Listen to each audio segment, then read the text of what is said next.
Welcome back. In this step, let's look at an important JSX tip. In the earlier steps, we defined the classes for this specific things in a CSS file. The thing is, you can also define the CSS on the element itself. So on the counter itself, we can actually define CSS. Let's look at how you can do that and what are the consequences of doing that in this specific step. So I said on the counter itself, you can include the style. So how can we do that? I'm going to the counter, and over here you can say style is equal to, and you can put the thing which is present in here. Font size 50 pixels. Let's see what would happen. Will this work? Let's go to the browser.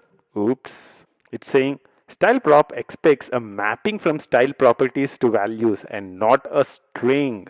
So what it's saying is that don't give me a string, give me a proper object. So what you need to provide it is actually an object. You cannot provide a string. So let's change that to an object. Will this work? It says failed to compile. Unexpected token expecting close brace. Why is this failing? The reason is because I'm saying JavaScript code. I'm saying inside this there is JavaScript code. That's what the open brace means. But what I'm putting in here is some text.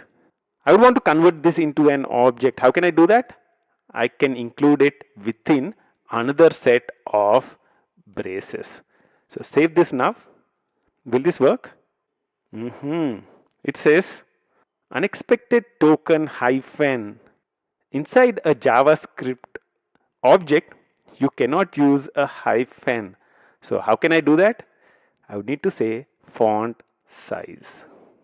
And if it's a string value, what I would need to do is to put within quotes.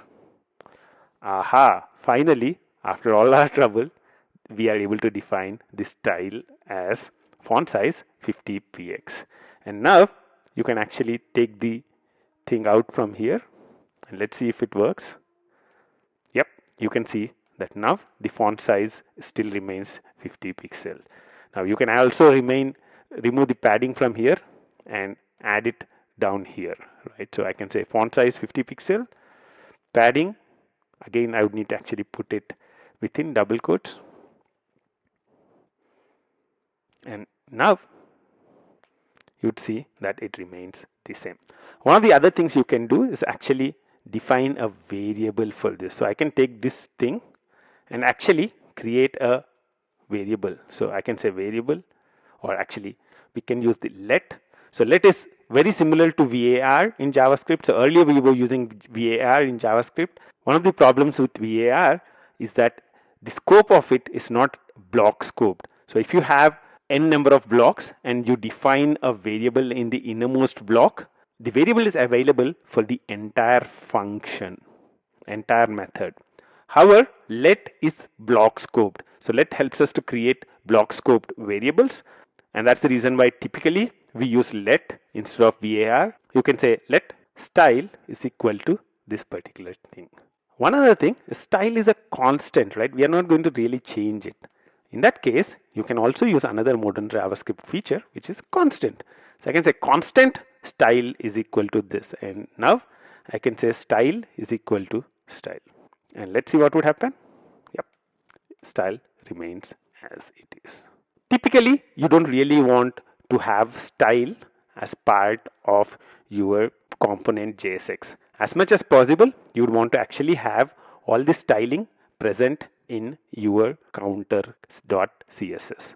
The idea behind this step was to illustrate all the problems that you would face when you move styling to a JavaScript code. What we'll do now is I'll comment this specific thing and remove the style from here as well, and go here and undo this removal of code. So now let's see if it remains as it is. Cool. So save this as well. Cool.